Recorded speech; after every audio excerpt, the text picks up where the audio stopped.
Je vais être très clair dès le départ. Il existe des matchs qui dépassent le cadre du sport. Des rencontres qui ne se résument ni à un score, ni à une analyse tactique, ni même à un trophée soulevé au coup de sifflet final. La finale entre le Sénégal et le Maroc fait partie de cette catégorie très rare.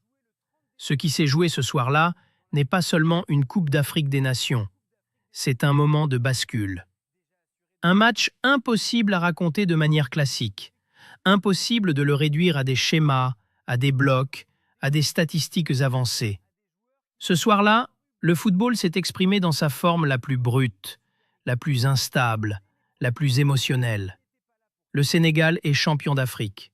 Double champion d'Afrique. Mais la manière dont ce titre a été conquis sort complètement des standards habituels.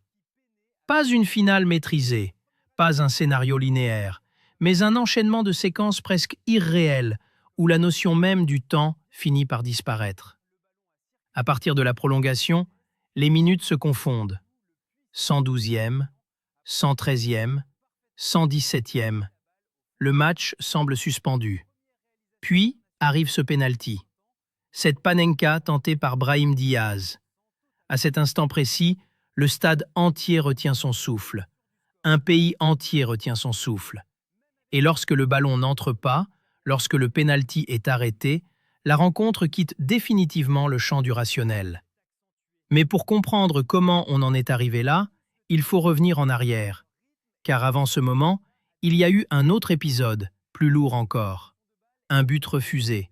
Une action sifflée avant son terme. Une décision arbitrale qui provoque une explosion immédiate de tension. Sur le terrain, sur les bancs, dans les attitudes. Le Sénégal quitte la pelouse en finale de CAN, un fait quasiment inédit à ce niveau de compétition. À partir de cet instant, le match ne se joue plus uniquement sur la pelouse. Il se joue dans les têtes, dans la capacité à rester structuré quand tout semble échapper au contrôle. Et c'est précisément là que le Sénégal impressionne. Car mentalement, tout pouvait s'effondrer. L'équipe aurait pu se disloquer, craquer sous la pression. Mais elle tient. Solide, compacte, solidaire. Et dans ce contexte, impossible de ne pas évoquer Sadio Mané.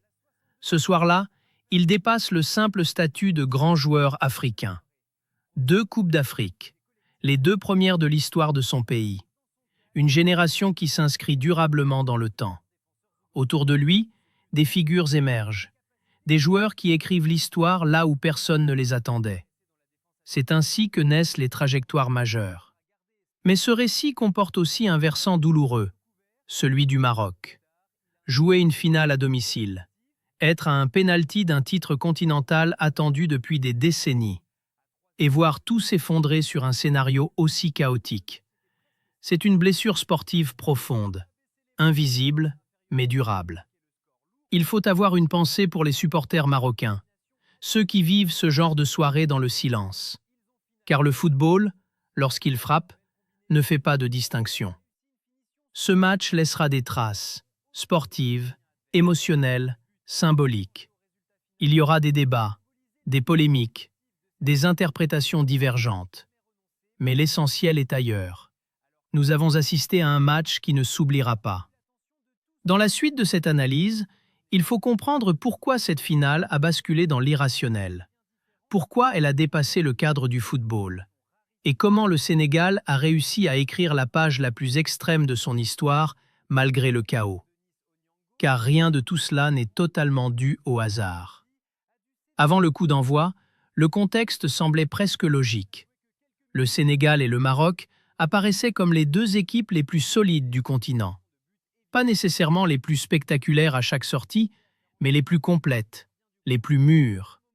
2 équipes qui arrivent en finale après avoir franchi tous les obstacles. Dans ce type de rencontre, on sait que tout se joue sur des détails, sur des décisions, sur la gestion des moments clés.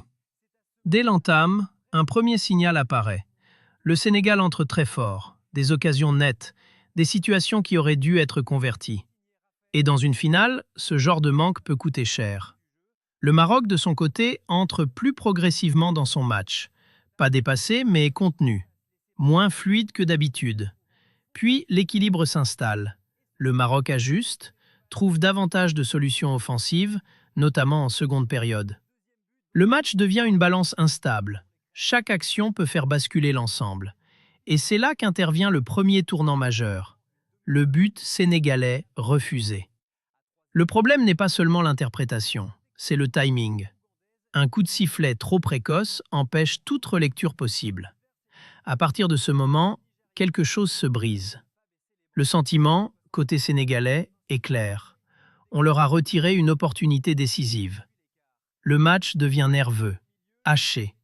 Les décisions sont scrutées avec suspicion. Puis arrive la prolongation.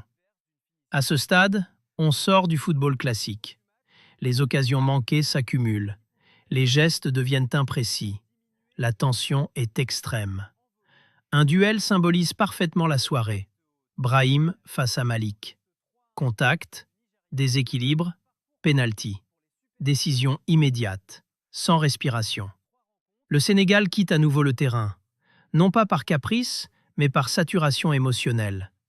À cet instant précis, le match n'est plus totalement maîtrisé par personne, ni par les joueurs, ni par les entraîneurs, ni même par l'arbitrage.